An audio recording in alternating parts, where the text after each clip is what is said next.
New episode of the podcast, and it is the midweek episode, Wednesday episode. Normally a guest on Wednesday, but the guest is getting pushed back a day.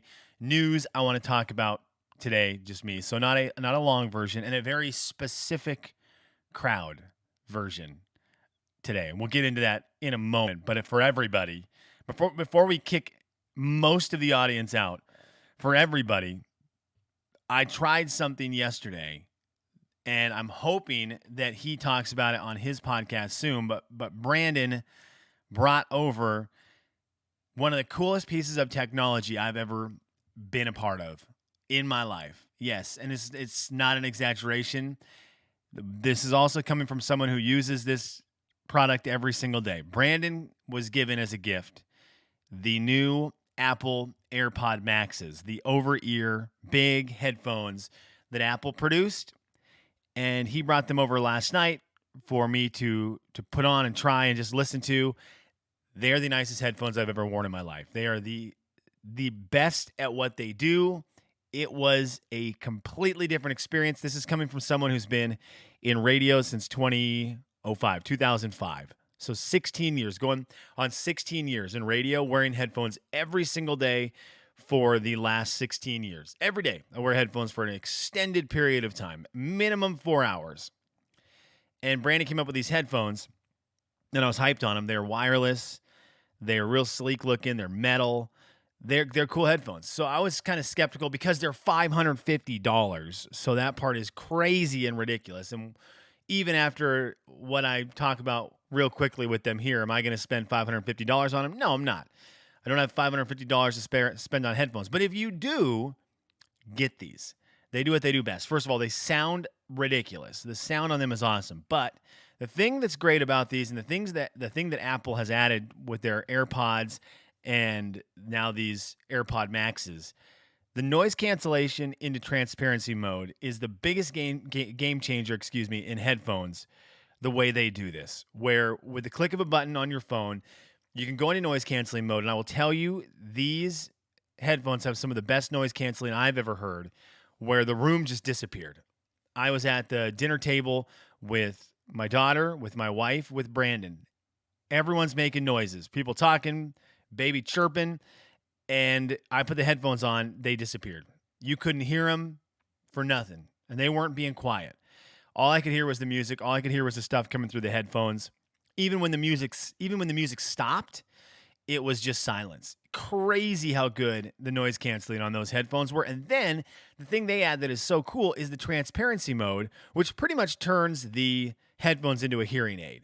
So you hit the button, goes into transparency mode. Now the sounds from the outside are being absorbed into the headphones, and including my sounds, and you can hear them crystal clear. So you could still hear the music and stuff that's going, but the stuff outside, the stuff around you, if you want to wear these headphones while you need to be listening for something, this is perfect. It amplified those noises. When I talked, it was almost like the sound of me talking into a microphone. I could hear myself amplified in my ears. Ridiculous. These things were sick.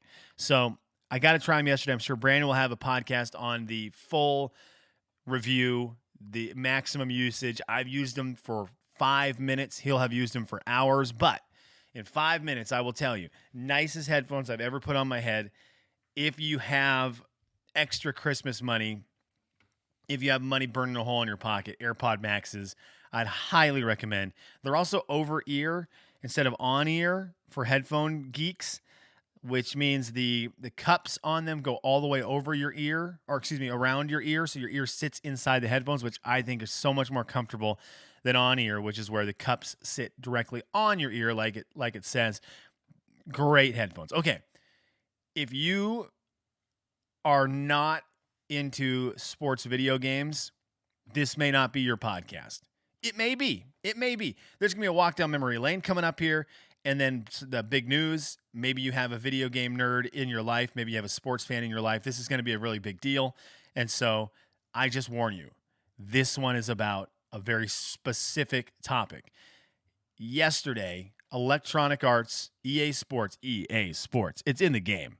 EA Sports announced that after a 7-year hiatus, 2014 was the last time I believe it was 2014. 2013 or 2014 was the last time a college football video game was made by Electronic Arts. Last time a college football game was made, period.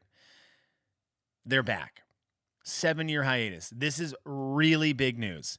So what happened was back in 2014, I think it's 2014. If my years are off by 1 year, I apologize. But 2014, EA Sports makes college football. They have a great run of it. The game is fantastic. It's starting to click on the next gen at the time consoles, the PS4, the Xbox One. Things are looking good. Life is good. But then college athletes decide, and rightfully so, hey, guess what? You guys are selling a product that uses our likeness to make money, and we're not seeing a penny of it. And we're not cool with that, which is totally fair and a really good move by the players to say this. Was I bummed about it? Absolutely. Was I ticked off with the players at the time about it? Probably. Selfishly. But in my heart of hearts, in my head, I understand it. This company is making millions and millions and millions and millions and millions and millions of dollars on this game that used you, college football player, as the selling point without you getting any money from EA Sports. And I thought of this differently than I thought about the colleges paying the athlete, because I have some different thoughts on athletes getting paid in college football. I do think there should be some money out there. This is not a podcast for that. This is a podcast about college football, the video game. College football, the video game. NCAA football, the game. It was different to me in terms of this because they weren't that school that was giving the kid the education.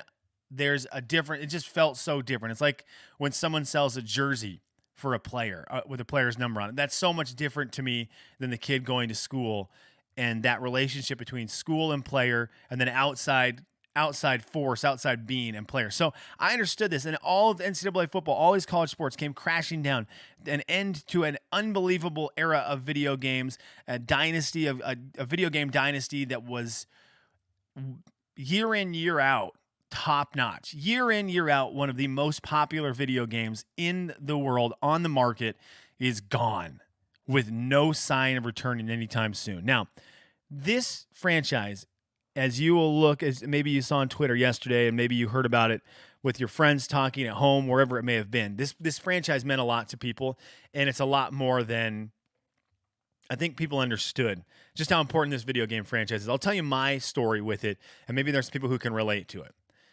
And maybe there's people who will listen to it and go, you're a nerd. I am.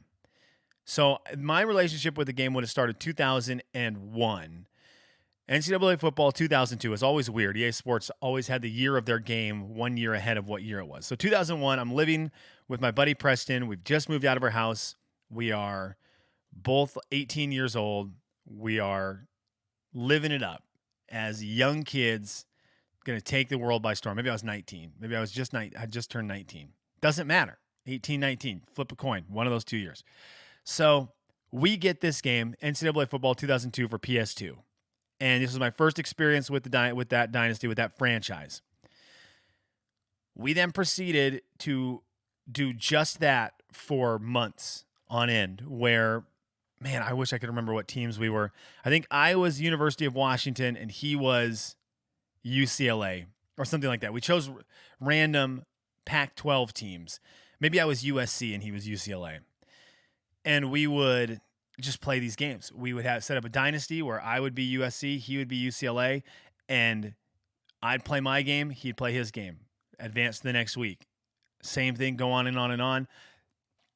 End of season, if we played a bowl game, we play it, then the next season would start. You do a little bit of recruiting in there to get your next year's team and so on and so forth. And Preston and I did this forever.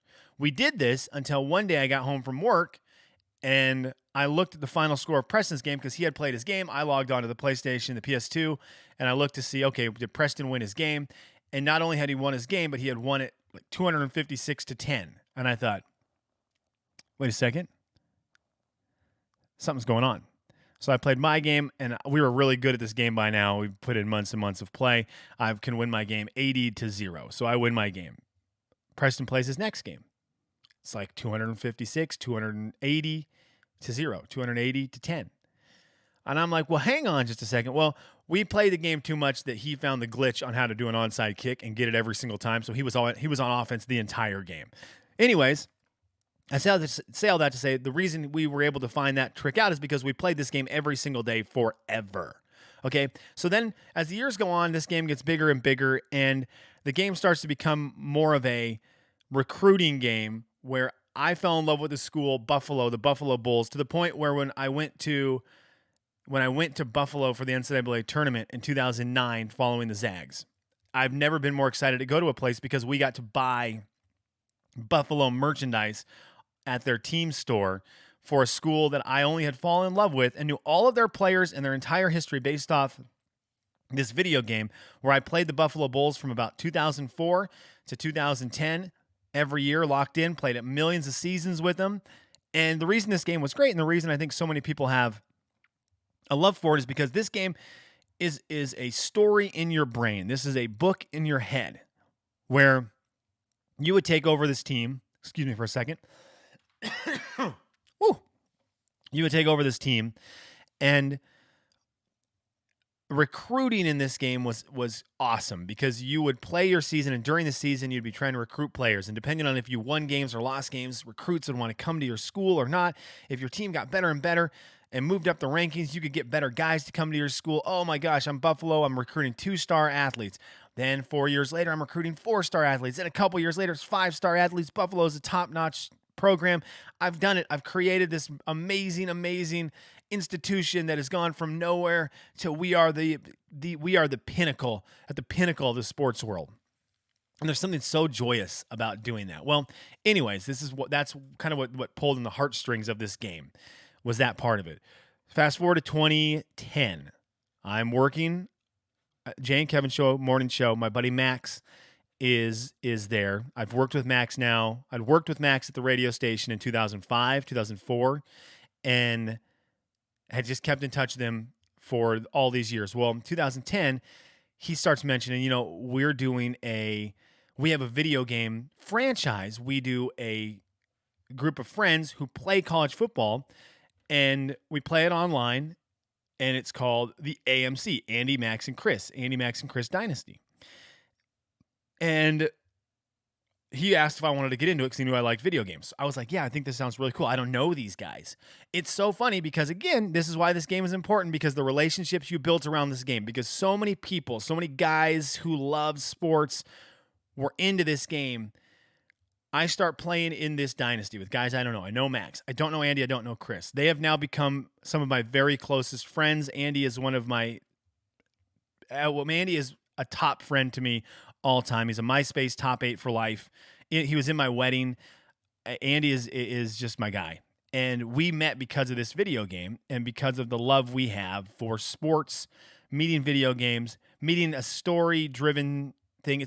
Truly, it's like Dungeons and Dragons for the sports world is what college football is. I'd say all this. This is, like I said, it's a big, crazy story just to say this is just my story, my importance with this game. And millions of people have similar stories. Millions. It is one of the games that brings out the most, well, no, look at me, of any game in the world, because everyone has such a personal, everyone who was in love with this franchise has such a personal relationship with the game that when you say, oh, here's my story, like that's my story. I got part of the AMC dynasty, which turned into the Forge dynasty, which had text threads that were massively long and huge with every single piece of trash talk you could have. It trickled out of this game into lifelong relationships that led to yearly camping trips and meetups all the time and Buffalo Wild Wings football trips. Just great friends, right?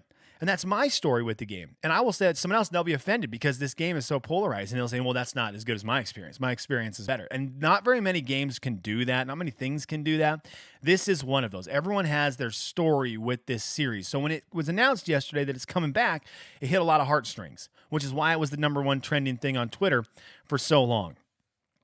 I'm sorry, it was all over the place there for the last many minutes, but I wanted to get you my story. I wanted to try to build my story into your ears so you can understand why this is so important, because that's, again, just my experience with the game. Millions of other have had it. Now, this game is coming back with a lot of caveats, and one of the caveats is this game is called college football. It's no longer called NCAA football because Electronic Arts no longer has a deal with the NCAA. None of their logos will be on the game. But they do have deals with over 100 colleges. I don't know. They haven't announced which ones yet. There's like 130 or 140 colleges in college football. If they had deals with all of them, EA Sports yesterday would have said we have deals with every college football program to be in the game. But they don't. They've individually made deals with every college or over 100 colleges. All the colleges they can make deals with as of now, they've made deals with. If they make it with all of them, they'll let us know. But they've got deals with the colleges, so there will be logos for schools in the game. I believe they said they have deals with the bowls, so they will have the bowl logos in the game. But that's kind of the first part. The second part is they've made it very clear there will be no player likenesses in this game. So if you are a big Trevor Lawrence fan, you will not see Trevor Lawrence in that game, or you would not have seen Trevor Lawrence in that game. And what college football used to do, because they didn't put the player names in, they would put the jersey number and then the exact stats for what that person was. Oh, a 6'5", long-haired quarterback. I don't know what number Trevor Lawrence was at Clemson. Let's say he was number 16. So you'd have number 16 and then all the information that is Trevor Lawrence minus his name. And that's how they did this. So then guys would go through and they would create the rosters. They would spend many hours editing. Let's see, Fairdale Kings was my guy. Fairdale Kings, he would edit all of the rosters. So he'd go through and add all the player names. And then you would send a memory card to him, pay him $5. He would send the memory card back to you, and you would have a memory card for your PlayStation 2 or Xbox 360 with all of the names on it. And then you could play college football with Trevor Lawrence. But here's the thing. The game's coming back without all these player names. That's not as important as I think people want it to be. It will be important for some people because there is a huge group that loves playing this game with the athletes that are currently in the college football world. But that's not the moneymaker for college football. College football is about getting through the first couple of years of that game. Playing the 2020, 2021, 2022, 2023 season, seeing the names that you're going to see on TV for the next couple of years, that's cool. I love that. But the cool part is when you get, I'm trying to remember Andy's guy's name, I'm trying to remember any of my guys' names. When you get, gosh, what were some of the names of our guys? When you get Max Gordon, when you recruit Max Gordon and you get a guy out of nowhere, Iowa, to come to your school, that's where the magic is. That's where the magic is. So as long as they have recruiting in this game and you can get players to your school that have names, the ideal situation is to get rid of all the players that are currently on the team anyways and bring in your guys. Bring in your dude who is from Spokane, Washington, 2-star recruit who's now going to put up big numbers at the college level. That's where the money is. So as much as it's going to bum a lot of people out, that the player likenesses are not going to be in the game whenever it comes out, because it could be this summer. It's not going to be this summer, but it could be this summer. More likely next summer, maybe even the summer after that. I'm guessing next summer is when this game comes out. I think we're all going to survive not having the player likenesses for the current NCAA lineup. And we'll move forward with getting our own guys, getting our own teams. Okay, anyways, this is huge news. It's big video game news. College football is back. I'm hyped on it. And if you have someone in your life who's hyped on it and you were wondering why, hopefully my story, my relationship with this game may open your eyes a little bit to what this game means to a lot of people. Because like I said earlier, everyone has their story with the game. And in this world, everyone's story and everyone's relationship with this game is better. I will tell you this, Big Cat. And again, everyone who plays this game, they will tell you they've had the best experience with it. No one else has had an experience better than them. But what Big Cat from Barstool Sports did last summer with this game and doing his Coach Doug's, whatever it was, what he did with this game, I truly believe sparked Electronic Arts to get on the ball even quicker to put this game out. Because he made this game enormous, where he took it and was streaming the game and had hundreds of thousands of viewers to watch him do what all of us love doing, which is take a team and try to rise them up to a national championship, win the championship, leave that team, do it again with another program. And he blew it up last year during quarantine, and I think it was a great move by EA Sports to jump on that wave where people had dug out their old systems, they'd brushed off the old copies of NCAA football, and everyone was playing this game last fall. He was huge behind the scenes in getting this done. Just by playing the game last summer, just by streaming that game. The other news, by the way, MLB The Show is coming out this year in April. MLB The Show is the reason I bought a PlayStation back in 1997. Okay, it's the best sports video game franchise there is. It was PlayStation exclusive forever. Since 1997, I believe. I don't know if 96 or 97 was their first year, but I believe it might have been 97. But they've been PlayStation exclusive since that day. Maybe 98, because I think that's when I bought my PlayStation. So MLB 98. Anyways, they've been PlayStation exclusive. It's been the best sports video game franchise. If you've had an Xbox, a PC, whatever, Nintendo, you could not play this game. You had to have a PlayStation. This is going to be the first year Xbox, you get access to the game. Sony is making the game for PlayStation and also Xbox. It comes out in April. Xbox folk, get ready.